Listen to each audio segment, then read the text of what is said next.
Hello, everybody, and welcome to episode 5 of the Showbound podcast presented by Axel Watches. I'm your host, Michael Raskin, once again joined by Ethan Cardwell. Cardsy, how's it going, man? I'm doing good. The sun's shining in Curtis, Ontario today. So what else is better than that? 5 degrees and sunny and a nice Saturday for our recording. And look at your backdrop right now. Everyone go check out the YouTube video, man. This guy's got the Showbound logo on the TV behind him, jerseys up, the Bud Light red lights going, and what a sick setup. Just And we got the Axel watch on today too for the viewers. Of course, we got the Axel watch. I'm actually rocking some B Clutch merch right now. Looking good, looking good. We got a sick episode again this week. We actually just recorded the interview, and it was Owen Tippett of the Florida Panthers. He's 21 years old from Peterborough, Ontario. He went 10th overall in the NHL draft. He's played for Team Canada in the World Juniors. Already has one full year pro hockey in the books, including one NHL goal. He was an AHL All-Star last season, and he went to the NHL bubble with the Florida Panthers. So we talk about that a bit, but an amazing interview, really interesting guy, super friendly, like great speaker, and it was a lot of fun. What do you think of it? Yeah, man. Obviously, I was fortunate enough to get to meet Tip in Saginaw, and I didn't really think too much of it at the time. Didn't really realize we'd become such close friends, and we stay in contact even 2 years later and try to get out for golf when we can because we live close during the summer and whatnot. So it's pretty cool to have a relationship like that with him, and just to stay in contact even through quarantine summer and whatnot. But yeah, he's a great interview, and he has a lot of good intel on what it takes and kind of how he went up the ranks of getting into NHL action and whatnot. And before we get into that interview, we'll get there in a bit. We have a couple of things to talk about, some news from the hockey world. First of all, we'll just mention that the World Junior Camp, we like to give the update every week on what's going on, but there is a pause right now, as everyone knows, with the preventing a potential COVID outbreak in the World Junior Camp. So they're not going to be playing against the U Sports teams this year. They're going to be waiting a 2-week quarantine period before getting back into it. We don't need to dive too much deeper into that. And some exciting news for women in hockey here. We got Kendall Coyne Schofield joins the Blackhawks development staff. So first female to get that job in the Chicago Blackhawks organization. And it's a huge deal. Everyone remembers her lighting it up in the NHL All-Star game and the fastest skater competition. She's obviously a nasty player, but really, really sick for her and for Chicago. Yeah, she really stands out as a person who would be good for this job, and it's obviously amazing for the world and the way the world is going, and diversity in sport. So it's amazing to see diversity and equality being brought to the center stage here, as we see with this new hiring by the Blackhawks. And I think it's a great step in the right direction, as she has a lot of great intel that'll she'll be able to bring over to the Blackhawks.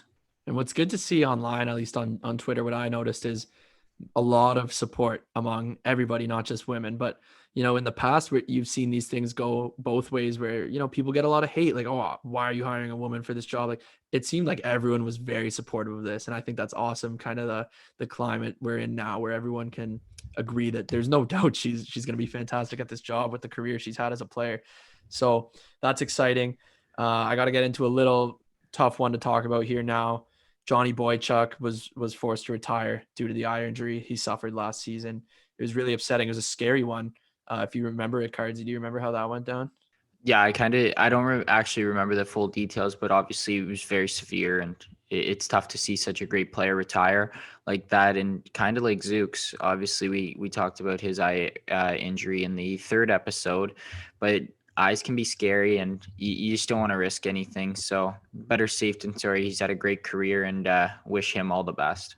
Yeah, what happened? I might jog your memory. He was in front of the net and got a skate up right all the way down the side of his Oh face. yeah, yeah. Like I think he had over 100 stitches, and it was pretty gruesome. And everyone knows he's a tough guy. He's been in the league for so long, and it's a really tough way to go. I mean, a guy like him, you want to see him go out on his own terms, kind of, but it's so rare that actually gets to happen in hockey. But all the best to him. Hope he's doing well.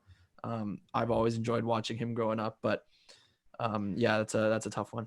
I just got one more thing before we send it over to Tip. Actually, a little funny story for the listeners. So I was driving home like a week ago, or maybe 2 weeks ago, because we brought it up in the third episode. Then we didn't have time to bring it up in the fourth episode. So here we are.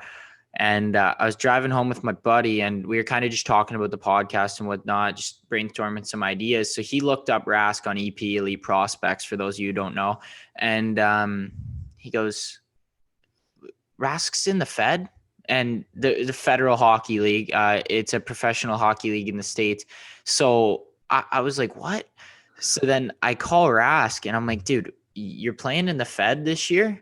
And he's like, he started laughing immediately. And it's a little funny story. I'll let Rask take it from here. But yeah, he signed a professional contract. So I guess he has his first professional contract before I do. So he has little bragging rights in that regard. Well, yeah, firstly, I just want to say that this obviously means I'm the better hockey player. Yeah. No, there's no doubt now, but no, I mean, it was in the summer. I didn't really know what was going on, if there was going to be any hockey seasons up here. Like I'm looking to work in hockey, and I didn't know if I was going to be able to get a job. So I was like, you know what, might as well. Like it's a weird year. Maybe I go play for the year and just have some fun. So I knew a couple buddies playing in that league, and I reached out. I was like, hey, if ask your coaches if they need like a nice defenseman, and I get a call, sure enough, from a team in just outside of Cleveland, and they asked me to come skate and do this stuff, and I ended up signing there. And I won't be playing. It's kind of not something I'm interested after I thought about it, and I've spoken with the coaches and GM about that. But yeah, I mean, I guess now it just means that I'm better than you at hockey, so it's just something that I'll have for now to brag about. Yeah, no doubt. And if you go check out online, we're going to be selling Raskin jerseys for whatever team. I don't even know what team was it. It was the Mentor Icebreakers. So yeah, you go get your Mentor Icebreaker jerseys, number 95 Raskin with the C on the front of the jersey. They will be online. Showbound promo code, baby. Yeah, maybe a little swipe up there, 20% off. Maybe send an autograph your way as well. But yeah, no, I mean that was a pretty interesting thing, and it was definitely exciting, at least to have the feeling of that I was going to be playing hockey at another high level competitive level for another season there. But I think, yeah, okay. So before we send it over to Tip, I want to just mention that on our Instagram we announced that we're doing an Axel watch giveaway. We're going to be giving away 2 watches. All you have to do is just look at the Instagram. You got to follow us, follow Axel Watch, and tag 2 friends. And next week we're going to be announcing the winners. So I'm excited about that. It's gotten a lot of interest already. And I mean, like, we already know that Axel watches are just some of the sickest watches in the game. So you definitely want to win one of those just in time for the holidays too. So definitely check out our Instagram for that. And yeah, let's send it over to Owen Tippett. All right, and we're joined today by my friend and Florida Panthers forward, Owen Tippett. Welcome to the pod, Tip. Thanks for having me, guys. Man, I gotta say, look, for those watching the YouTube video, and if you're not, you better be checking out the YouTube video. This guy is sitting by the pool, AirPods in, looking good. It looks beautiful out there. Boats in the background. Like, what a place you're living right now. Can you tell us where you're at? Yeah, so right now I'm actually at a house with a couple of guys down here training. We're right downtown Fort Lauderdale, which is kind of huge. There's tons of restaurants around. We're right on the canal here, so it's been nice.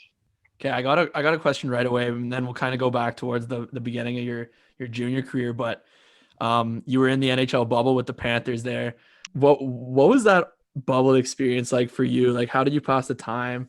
Did you see any interesting encounters, people in the elevators, like that type of stuff? How did that go?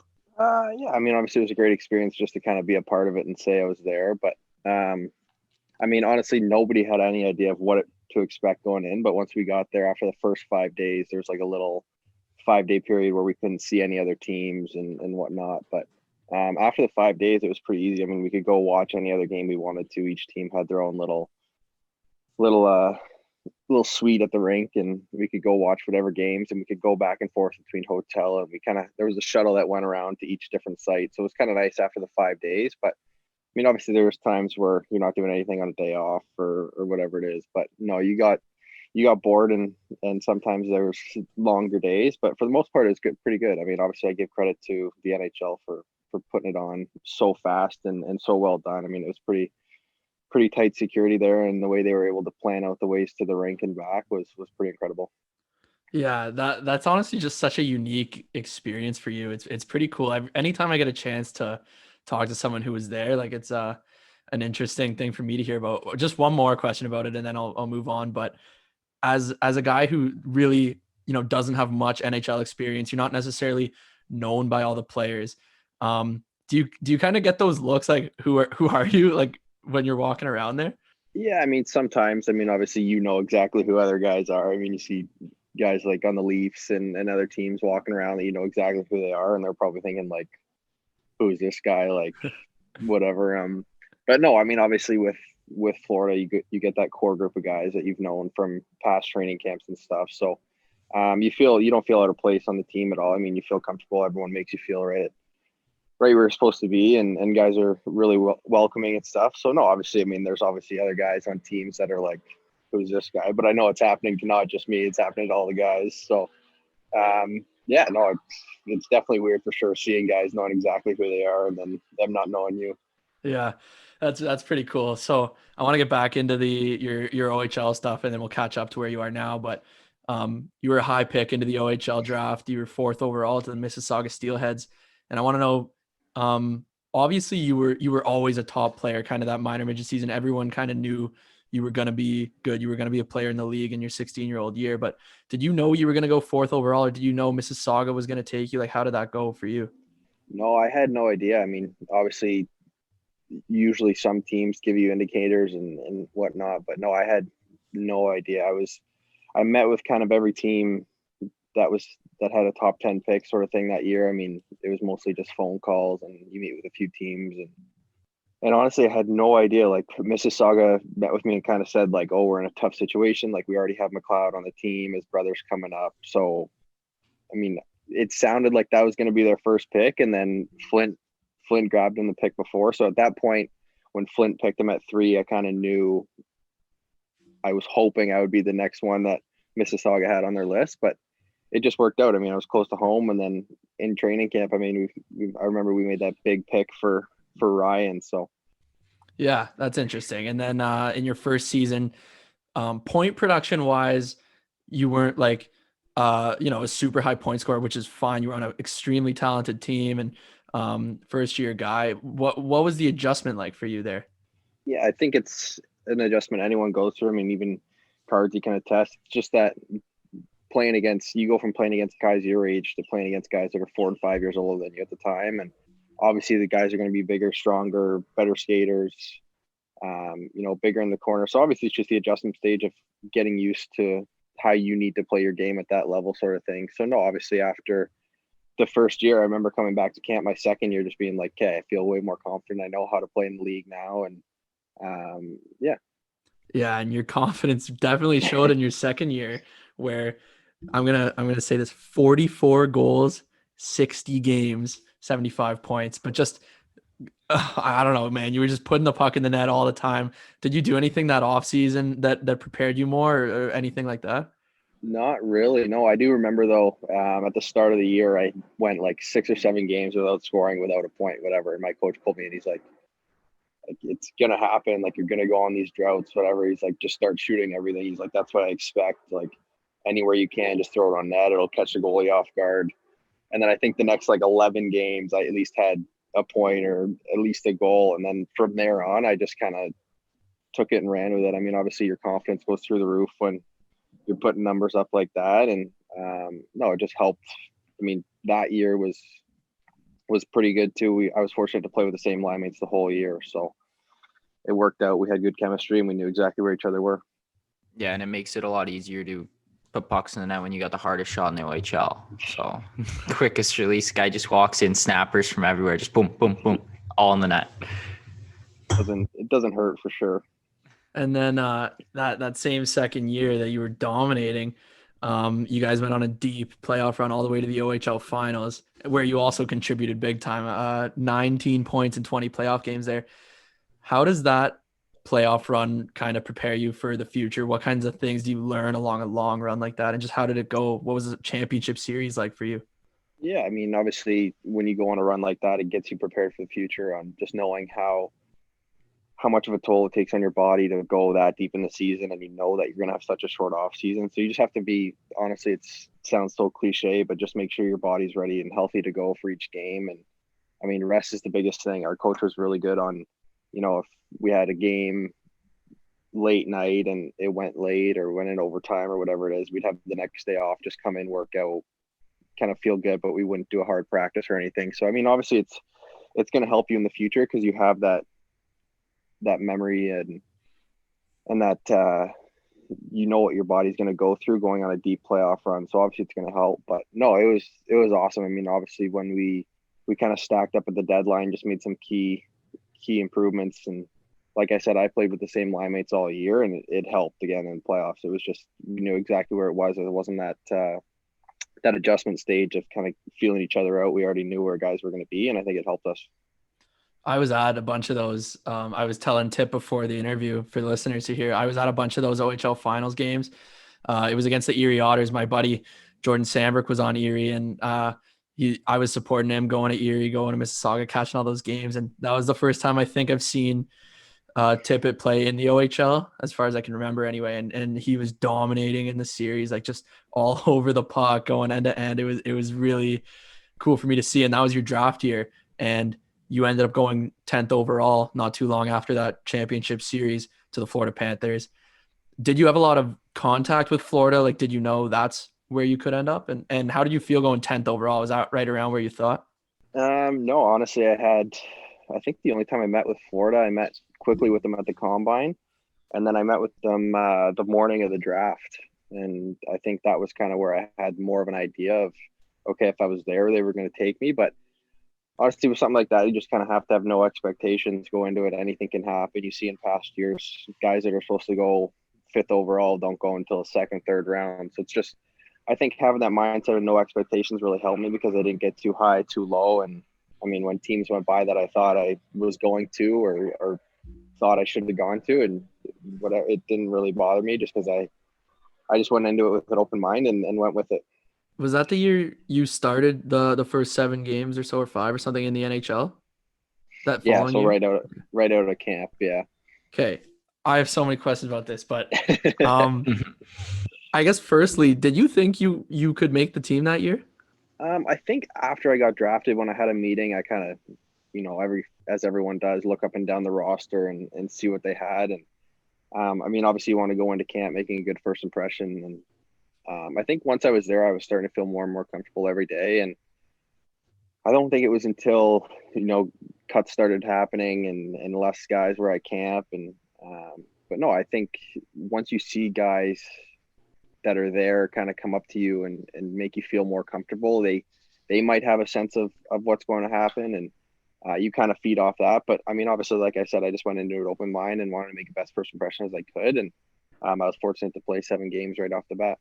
Yeah, and if you don't mind telling the listeners what it was like your first NHL game, like just stepping out there, and then obviously it didn't take you too long to get on the board, and your first NHL goal, a little backdoor off the rush, and welcome to the league action.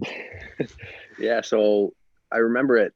I can't remember where we were before, but we were going into Philly. We were on the plane, and I walked in, and I was just going back, and all the GMs and coaches are sitting at the front, and he kind of just tapped me and said, he goes, "Be ready to go tomorrow."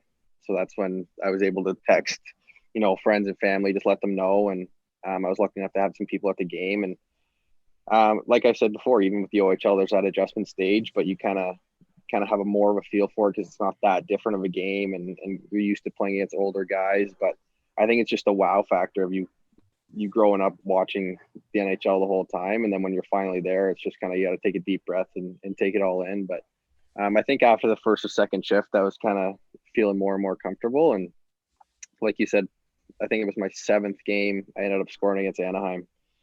Backdoor treat. So Take it. when you're on the plane, that's so cool. You get the tap.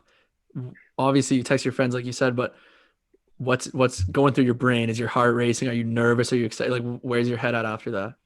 I honestly think it's better that I had that kind of that night and whatever to kind of sit back and realize that I was going to play and mentally prepare myself. But I mean, I know some guys just say, okay, you're going for warm up, and then 2 seconds later, you're playing and you're not really prepared. And You're taken off guard. So I think having that night and whatever, just to chill and take it all in was good. And I was able to mentally prepare, and I knew going into it that I was going to play, which is nice, instead of, like I said, guys going in and having no idea. So I think it allows you to kind of sink in and just get into the mindset. And, during the whole day, you need to do your pregame routine and whatever you need to do to be ready. Who did you score that first NHL goal on? It was Gibson. Ew. That's pretty cool. You'll always get that one. Yeah. And then, that season you get back down into the OHL. What did the conversation go like? Did you think you were going to stay up for the season, and like, how did that go about? I just knew there was that 10-game waiver sort of spot where if you stayed up for 10 games and they ended up sending you down after, it burned a year off your contract. And I just, like I said, I was just going day by day and trying to prove people that I should be there and doing what I can to kind of stick with the team the whole year. But obviously I knew in the back of my mind that was a possibility that I'd be going back, they would give me that experience and then kind of have me build my game in junior through what I learned. And it ended up happening that I went back to junior. But I mean, obviously when you go back, you can either have one or two mindsets where it's, okay, I know I can play at the next level. I don't need to kind of be here. But the way I approached it was, okay, I've been there. I know what I need to work on, and I've visually seen what I need to do to take my game to that next level, sort of thing. In your fourth year in the OHL, you got traded over to Saginaw, a chance to go on another deep championship run with a really talented team and go far in the playoffs. That's where you met Cardsy. What was your first impression of him? I don't know. I mean, obviously, when I first got there, I drove from Mississauga to Saginaw on a game day. So I got there, I think, 2 hours before the game. I didn't really see anyone before. And I mean, just kind of after you get to know guys. And I mean, I think it was the first week of practice that I kind of got to feel guys out. And I was just thinking, I was like, oh, I was a young kid. I was there at this point too. Like, I think it was your first year, right, Cardsy? Yeah, it was. I was like up and down. Yeah, you were up and down. So I remember, I mean, I knew exactly what he's going through. I went through it my first year too. Like, when he wasn't in the lineup, you could just see, but no, he was good. I mean, obviously you see guys like that and you can tell if they're into it or not by the way they work in practice and the way they go about themselves. But no, he was a jokester in the room, and you could tell he was comfortable and liked by all the guys. When you know what, that's my first impression of Cardsy too, actually. I think Cardsy's a great guy. Everybody likes him. Everyone knows he's a little jokester. But back to Saginaw there, when you and McLeod were in the same trade, was that correct? No, he was traded a couple days before me. Yeah. Okay, so you both went there around the same time, and I think that's what really rejuvenated the Saginaw Spirit fan base. I mean, you start seeing like over 5,000 at every game when you guys get traded there. Everyone knows that, they're going to be going on a deep run. What was that like, kind of going into a new team and already being somewhat of a fan favorite? Yeah, I mean, like I said before, years prior, you go in and you see the banners on each end.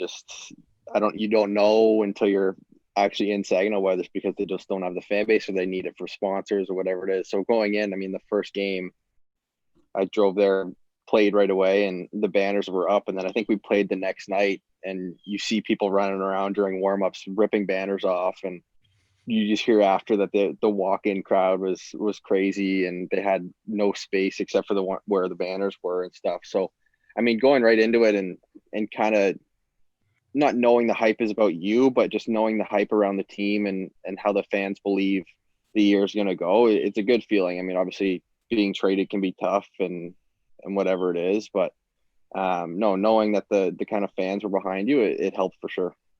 Yeah, and I can remember like their second game that they got there, him and Clowder, and like they both tore it up or something. I think they both had like 2 or 3 points each, just putting on an absolute show for the crowd. But I think there was like 5,500 that night, and the Dow only holds like 6,500, so it was pretty full in there, and you could just like see the buzz because I was there earlier on in the year too, like seeing like the ups and downs, and like there'd be games like on a weekday where you'd only have like 1,500, 2,000 in the crowd, and it's just a little bit like the vibe isn't there. And then when they kind of came, it kind of rejuvenated, as you said, and then Saginaw's kind of been on the right track ever since then with their fan base has really been a huge following for them. So what was that playoff run like in Saginaw there? It was a little different. I mean, obviously, you go from playing in Mississauga on the east, and then going into the west. You always hear about how different the conferences are, and obviously, the travel in Saginaw was way different than what I had in Mississauga. But I mean, I was there early enough where you kind of get a feel for the guys again, and you know, kind of each and every player and the way they play, and you kind of build chemistry from playing with them here and there. But no, the playoff run was awesome. I mean, obviously, with such a good group of guys, and everyone was so into it, coaches, fans, everything. So no, it was a lot of fun. I can remember, Chip, we had the biggest sequence of goals in the Saginaw Spirit history, if I might add. First game. I scored to make it. I scored to tie it up, and then Tip scores 3 to make it 3-2, and the boys never looked back in the first series there. No. What me and then Fetz. Yeah, we were buzzing that night for sure. And then like we were talking about earlier, but it's kind of a little bit irrelevant. But after the first round, we got like a 4-day break actually, and we got to go home. And like Tip said earlier, when he was in the bubble, like guys kind of didn't know who he was and stuff maybe. And that's kind of like obviously me going in and these like big dogs getting traded to Saginaw. So like I'm like, oh, that like obviously I knew who these guys are and stuff. So then kind of felt like a little bit nervous around him at the start, and then obviously we became good buddies because they just treated me like so well. And an example, like Tip offered to drive me back from their little break there, and I remember he picked me up. I was staying with some family friends in Guelph, and I felt so bad because on the ride up there, I think I kept falling asleep on the guy. It's like a 5-hour ride, and I couldn't stay awake, but I was just trying to stay awake the whole ride. Yeah, no, you were dozing off the whole time. I was like, okay, it's music it is. I don't want to skip over that season. You went to the World Juniors, represented Team Canada. What was that experience like for you? I mean, it wasn't this. The team itself was one of the strongest, but a quarterfinal loss that year, everyone seemed to be disappointed. But overall, what was the experience like going there? It was an unbelievable experience. I mean, obviously having it in Vancouver too, in Canada, it's one of those things where you obviously want to represent Canada no matter where it is, but for the fact to be in Canada and on home soil was something I'll never forget. I mean, the crowds there were like I've never seen before. The whole game, it's just a roar throughout the building. Like no matter if it's tie game, 1-0, you're down 1, whatever it is, penalty kill, power play, every time. And then obviously Vancouver has like the lights in the glass where when they score it goes up. So they had it all red and white for us, and it was just unbelievable experience. Yeah, you just reminded me of that. I remember how cool it was as a fan watching it. That must have been so cool for you guys. And did you see that little clip, like video thing we posted on the Instagram announcing you? Yeah. Oh man, that move where you do the spinorama like in front of that D-man was crazy. I remember everyone was talking about that. It was going viral on Twitter. What gives you the confidence to pull off stuff like that on such a big stage? Honestly, I've been asked this a couple of times and I still can't wrap my head around like what I was thinking. But if you watch it, the guy had a step on me, so he was ahead of me. So I just reached and pulled and I hoped for the best. And I kind of just like tried to spin off the check. And I was like, okay, he gets it, then I'm already turned going back the other way. But if I get it, then perfect. It worked out. We're on a 3-on-2. So I just honestly it was a hope play. It was just one of those ones where I just pulled it, hope for the best, spun, and it ended up right there. And I remember there was buzz around that too, like even during the tournament, and it was just I still to this day I don't know what I was thinking going into it. It was just one of those things where I just tried it. But if you play with Tip and you've seen him in practice and stuff, this stuff like it doesn't shock you that much. And I remember Wilichka last week was talking about Domi and in practice he'll make you look silly. This guy just pulls off some outrageous things. You'll see him in morning skate, go out there and just play with the puck a little bit, shoot it, and it's just like what just happened. So when you see it in a game, you're not that surprised by these kind of moves. Yeah, no, I'm big for just in practice. I mean, obviously you gotta put yourself in those situations where you're confident in all scenarios. So it's whether it's picking the puck off the wall and guys coming through, you got to take different. I mean, obviously in Saginaw too, we did PEP and you just had different scenarios and skill stuff like that where you just kind of have to roll with it. And whether it's something that you should be doing or shouldn't, you never know what's going to come at you in a game. And I mean, obviously if you've tried it and just gone out on a limb and before in practice, it gives you the confidence to do it in a game.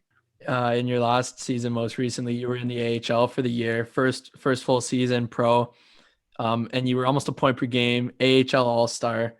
What was the season like being in that league, and maybe if you can touch on the All-Star game as well, how did that go? Yeah, so obviously, again, adjustment period, first year pro, but the guys were really welcoming. It just took me the few games to get into it, but I think once I found my game and what I needed to do to play at that level, I was pretty comfortable, and we had such a great team. I mean, a lot of young guys, and you kind of just feed off each other, and you build chemistry over the year. I mean, obviously there's trades that are going to happen, but you got to kind of throw that behind you and just stick to what your game is. And obviously it's up to the coach to some degree of who you're going to play with, but being able to produce and be able to make to the All-Star game was pretty awesome. And it was an achievement of mine going in. I set that as a goal, and it so happened I ended up getting hurt the night before I was leaving for the All-Star game, so I didn't get to play in any of the games in the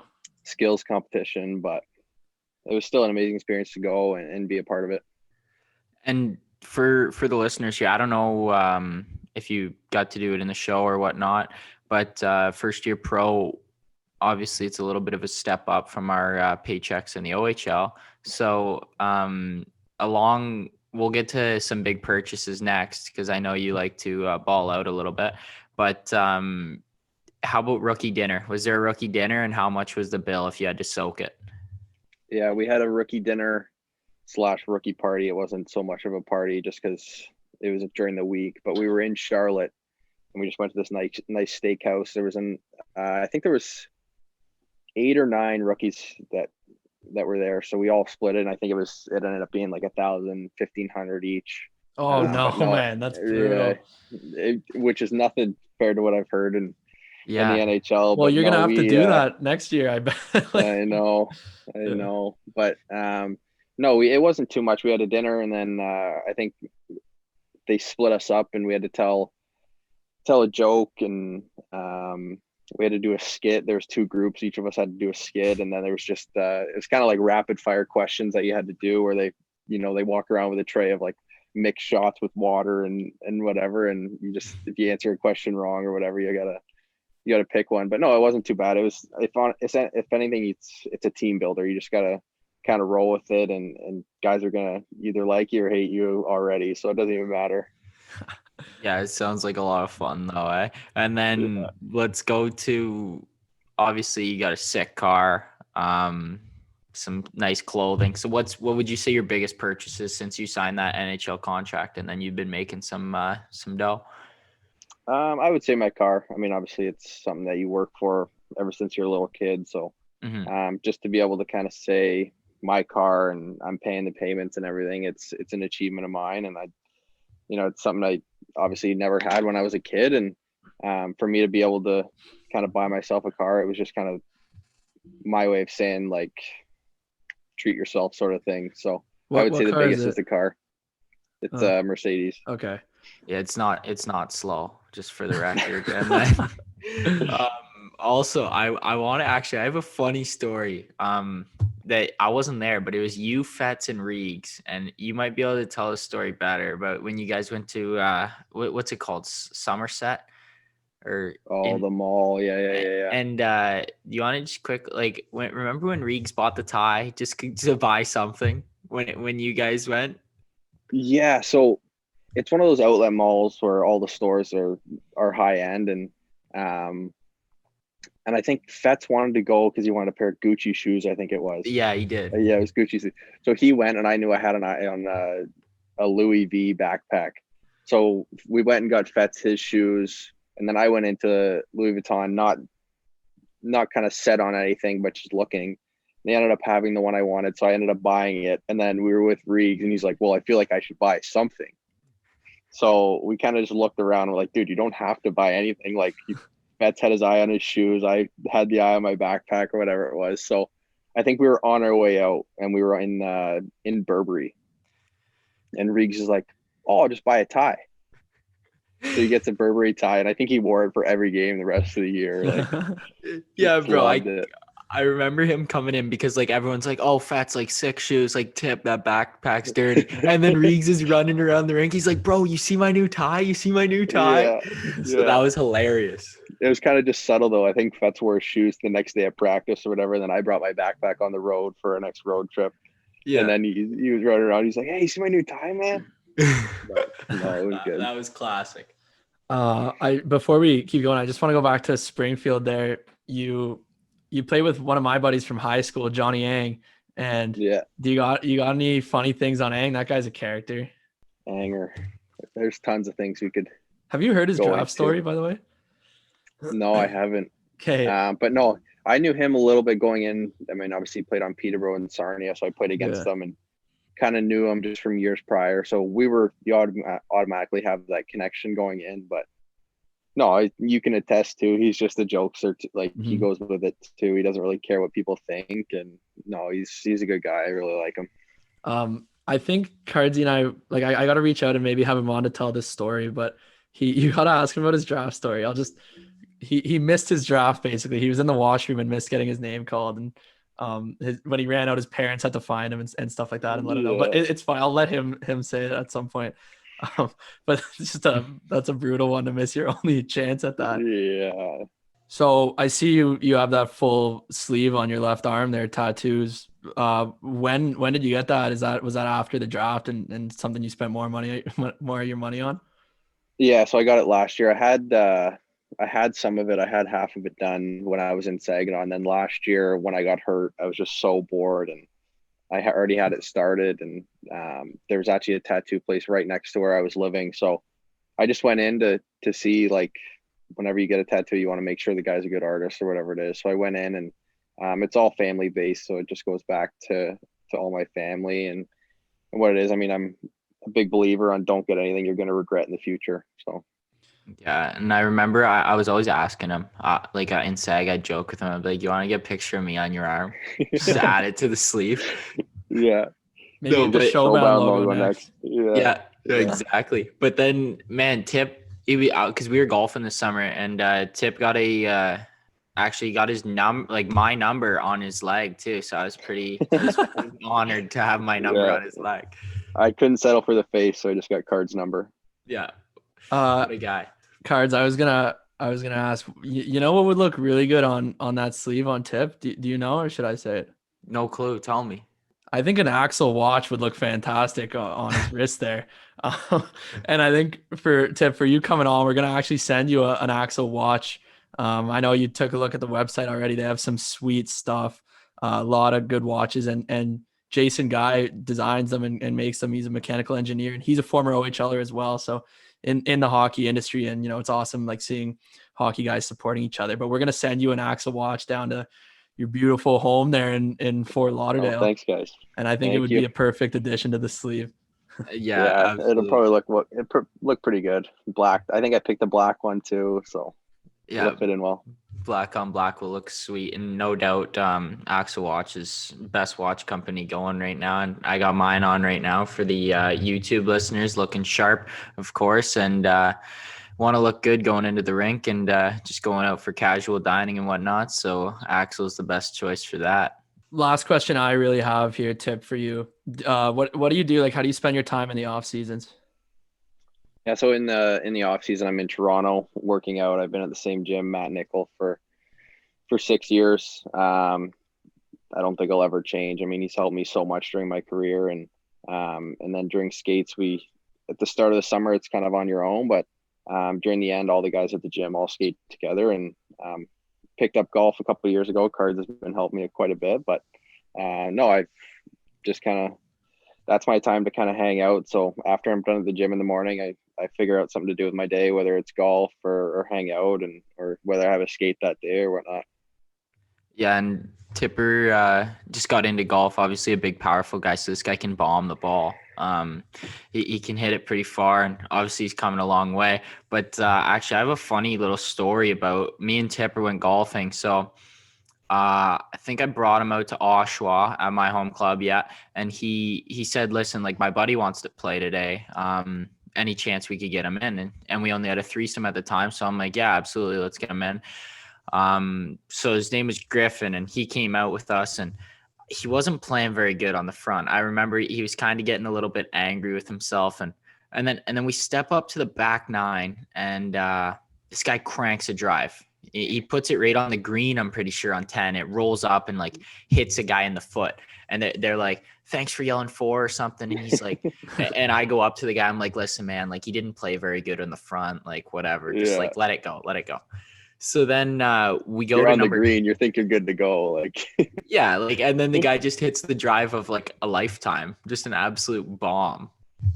But so we get to number 12, and number 12 is like 190-yard par 3. And he steps up. He's probably like, he's quite a bit over par. And he steps up. He just hits this marvelous butter fade. It's going right at the pin.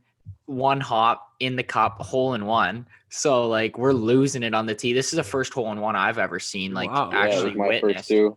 Yeah, it was crazy, and we were screaming so loud and just running around. Everyone probably hated us. Bro, I had guys coming over to me from like the 4th hole, and they're like, what just happened on 12? Like we could hear you guys from like way across the course just yelling as loud as you can. And then we got up there actually, and this is where like Griff kind of got into it with the guy a little bit, because he's like, I think the guy said to him like, oh, that'll help from like shooting a 50 on the front. And he's like, what does this guy mean? I shot a 50. Yeah. No, he was, I think none of us were really shooting well that day. Like it was just whatever. And then we step up and we're like, we just had like that loose feeling and whatever. And as soon as it left his club, I think you said something, you're like, oh my God. Yeah. One hop in the cup. Yeah, that was definitely pretty cool to see. And like that was the, like I've played with my brother, and he got one on a downhill hole, but we couldn't see it go in. But that was like the first time I've ever seen one go in the cup, which is crazy. Yeah. And then I know you won't boost yourself, but again, this summer when we were playing, I think it was you and I versus, it might've been Fetz and Tomer. Yeah. I think you're like 180 out, whatever, you grab your club and you're like, okay, like you knew where the pin was tucked, obviously, and you played the hill, but put it up. And as soon as it hit the green, you're like, that's in. So I'm first up to the green. My ball's just off to the right. And Cards goes, hey, have you seen my ball? And I'm like, dude, no, like it's either in the hole or way gone. He walks up, he goes, told you. It was in the hole. Like just didn't even bring a putter. He just sat right there. But no, I know he wouldn't boost his tires, but all right, yeah, Cards, you had a boy. I forgot about that, man. Actually, yeah, because it's a whole uphill, so you can't see the ball, but there's a hill there. So if you can hit the hill in a right spot, and I hit it, and I just looked at Tip and I said like, that's in the car, that's in the cup for sure, no doubt. That one's in. Yeah. Wow, man. I mean that's impressive, Cards. Yeah, I didn't know that, so that's something you got to brag about maybe. But now maybe you paid Tip to bring that up for the world to hear. So. I don't know, but that's pretty $2 under the table, an Axel watch, and a few dollars. Yeah, exactly. That's all I have for Tip. Cards. You got anything else to add? Honestly, no. I think we touched on a lot of stuff here. Great to have Tip on and hear about his career, and then hear a few funny stories throughout. So no, I just want to say thanks for doing this, and we really appreciate it. Yeah, no, thanks for having me on, guys.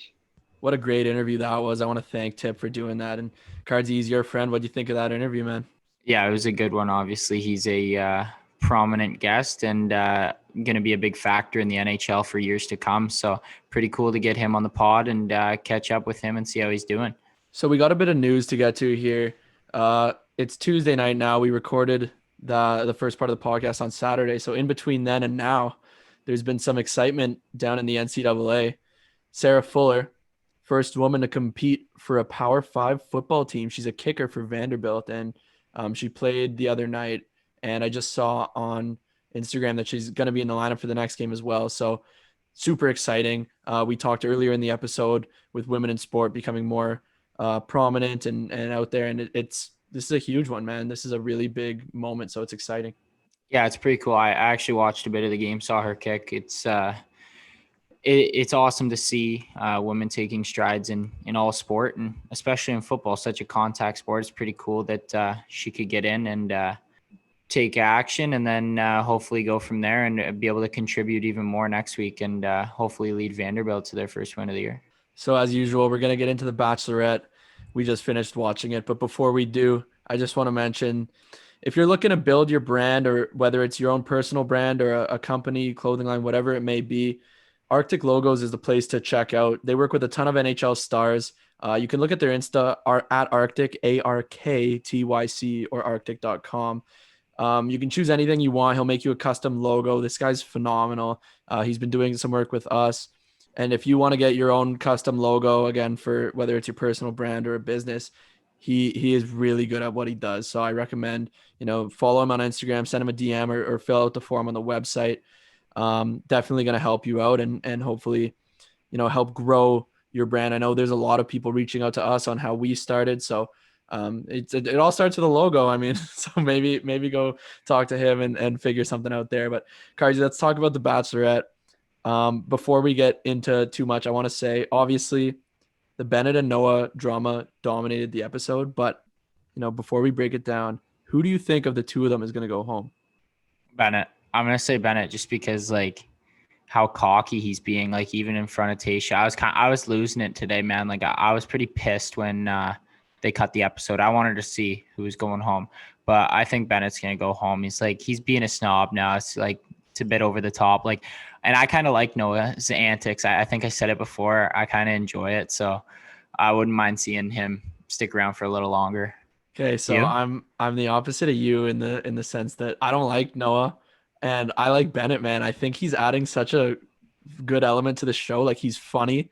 He's like the weird kind of funny where I enjoy watching him, seeing what he's up to. He's like making some power moves earlier in the date, like grabbing Tayshia during the painting thing and kissing her with the blindfold. Okay, that was a little creepy, man. Come on. I you know what? You got to make moves to put yourself ahead in this show. I respect his power play there, but I mean, when he's talking, he is talking down to everybody. He's like, he's so condescending, giving this emotional intelligence book, and he's like, no, I'm really trying to help you. Like, you're lacking 3 of these 4 things of emotional intelligence. Yeah, but, bro. But no, I don't hear how I'm being condescending. He's a funny guy. I actually like him, but I think they're both gonna go home, and that's my opinion. I think she's just gonna be like, this is ridiculous. You're both gone. Yeah, I could see it, but the biggest shock of the episode, and like I'm pretty disappointed about, is Easy being sent home, bro. But like at the same time, I can kind of see where she's coming from. He's like a sick best friend. Like, he's just like a beauty to hang out around. Like, it didn't seem like they were gonna ever like be married or anything. But like, obviously tough to see him leave. He was my favorite guy on the show just because like he had a sick personality and just a beauty all around you. He was a beauty, man. He was so energetic and fun. And after the date went so well, and he's putting his soul on the line, just out of the blue. See ya. I did not expect that at all. Really, like, it was after a fantastic date with them. So I was really surprised, and obviously, like, you could see the tears in his eyes as he's in the car on the way home, and that was a tough one, man. And one more thing I wanted to touch on. What do you think of Ben's monster play, getting naked during the painting date? Like, it was a power move for sure. Pretty bold, and it paid off. He got the roast, so we'll see him next week for sure. Yeah, I mean, that takes some balls, literally, and she could tell that he's really in this, man. Like, that's him. He's kind of developing the last 2 episodes as a real contender here. So, I think he's definitely in the running, man. Yeah, I like him. Not a bad dude. All right, yeah, and with that being said, that just about does it for this episode. I'm really excited for the next few episodes. We've got some great guests lined up. We got some exciting things coming with our sponsors, like more giveaways that are in the works. So we're really excited with where the show is heading. So I want to thank everybody for listening. And Cards, do you have anything to add here? Yeah, no, just thanks for all the support, and let's continue our rise up the charts and hopefully crack number 3 and number 2, and then take down Spit and Chicklets here soon.